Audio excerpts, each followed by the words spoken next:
The Supreme Court has dismissed an application filed by the All Progressives Congress asking it to reverse a judgment that sacked David Lyon as governor-elect of Bayelsa State. In a unanimous judgment, a 7-member panel of the Apex Court, led by Justice Sylvester Ngwota, held that the application by the APC and Mr. Lyon lacked merit and that the court lacked the jurisdiction to review its own judgment. It will be recalled that 5-member panel of the Apex Court, led by Mary Odili, had on February 13 nullified the election of Mr. Lyon on the grounds that his deputy, Biobarakuma Dejeremeyo, presented false information to the Independent National Electoral Commission (INEC) in aid of his qualification for November 16 governorship election in the state. Not satisfied with the Apex Court's judgment, APC, through their lawyers Wole Olanikwekun and Lateef Fagbemi, respectively, on February 20, filed their application. In the application, the lawyers claimed that the judgment of the Federal High Court was misinterpreted by the Apex Court and thus it disqualified Mr. Lyon wrongly. The further argued that the trial judge in its judgment delivered on November 12, 2019, found out that Mr. Dejeremeyo was guilty of submitting forged certificates, but that the judge refused to grant the PDP's request, which asked for Mr. Lyon's disqualification.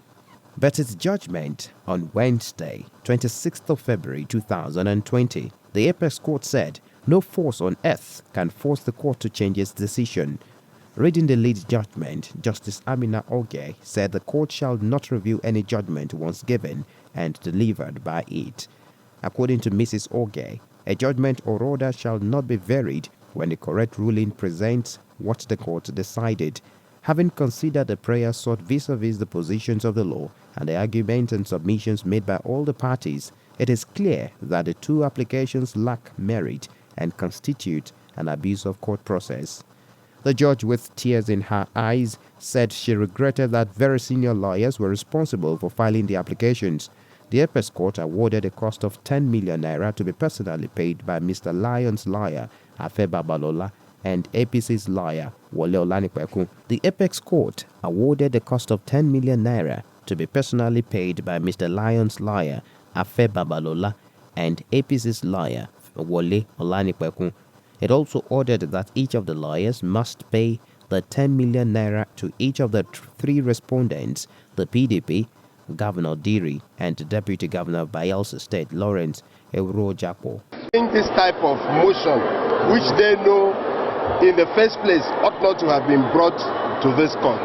You see, this judgment today has re-established the finality of the position of the Supreme Court and judgments of the Supreme Court. And we are happy the judiciary has indeed redeemed itself, because if this judgment had not been, or this case had not been properly managed, as we said in court, this could have opened the floodgate to endless and edgeless applications. There will be no end to litigation. Once a court has heard a matter and has heard it on its merit and has come to the end, that court becomes what we call functus officio. You cannot come back and reopen, just like the court said.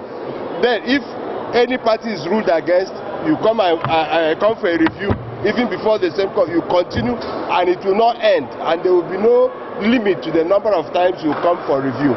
So we are very happy, because this is the kind of judgment that will stabilize the polity, that will stabilize the judiciary, and indeed guarantee and sustain the democracy we are trying to nurture in this country. What's the total amount? It's 30 million they are going to pay each of the applicants for bringing this type of application. And the court made it very, very clear that their counsel who filed these applications will ensure that this money is paid. So that is a warning. If you are not very sure that your application comes within, the very limited scope, the slip rule, you cannot come and begin to bring applications that will derogate and try to erode the status and dignity of the judiciary. My reaction, well, it's not unnatural what the court has said. It would have been scandalous if the court had acceded to the request to review and change its judgment 2 weeks after it was delivered. Because if we are so, you will find that even judgments that were delivered 10 years ago will be brought back to this court to be changed. And then what will then be the motive of the court for changing its judgment just after delivery? No court in the world, no final court, let me add that, no final court in the world does that. Nigeria cannot be an exception. It's never done anywhere in the world. It is an issue that the Constitution forbids. It was an invitation to violate the Constitution of Nigeria. And happily, they said, no, we are not going to go along that route. And I think it is good for Nigeria. Yes, and we must know that without the Supreme Court, politicians would have since destroyed this country. And then they would have run away and leave you and I. That must never be allowed to happen. Please, I'm warning politicians, Nigeria does not belong to you alone. Don't destroy our country. Don't destroy our country. If you try to destroy our country, God will destroy you. Please don't destroy our country. Amen. As you all know, today is Ash Wednesday. And what a special and wonderful Ash Wednesday today has turned out to be. So once again, our thanks and appreciation and gratitude will always go to this great God that we always serve, who has vindicated me and the position that we took, who has shown once again his deep love for the people of Bayelsa and the John Nation. As you all know, there was no election in Bayelsa that the APC and their candidate won.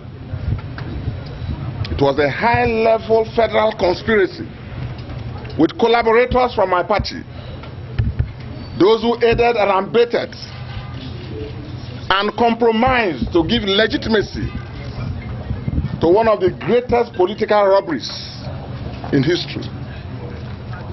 As you all know, over 21 people were killed in broad daylight in Nembe. And this country of ours is going on as if nothing happened.